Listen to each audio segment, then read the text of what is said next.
How to do Spotify receipt. Hi everybody, welcome back to our channel. In today's video I'll guide you on how you can do Spotify receipt, so make sure to watch the video till the end.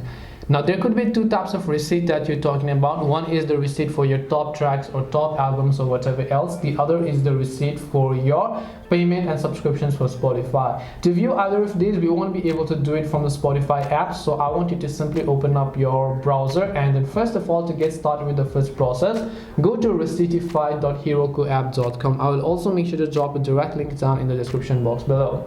When you come here, let's say you want to view the receipt for your top tracks, top artists, top genres, top stats, search albums based on the last month or last 6 months, as well as the time frame, such as top 10 or top 50 as well. You'll be able to see the receipt load up for your music here, and now you can just download them if you want. The other type of receipt you could be talking about could be a little bit different. In that case, you could be talking about maybe something such as your payment receipt. For that, again, open up your new tab and then just go to spotify.com and then make sure to sign into the account. Once you're here, you want to make sure to simply tap the gear icon from the top right hand side and then go to this option called view account. And as you come to the view account option over here, again, here you'll see account overview in the drop down menu. Tap the drop down menu and then you want to switch over to the tab known as receipts, and once you tap to the receipts tab, here you'll be able to see the payment receipt for all of the payment you've ever made on Spotify.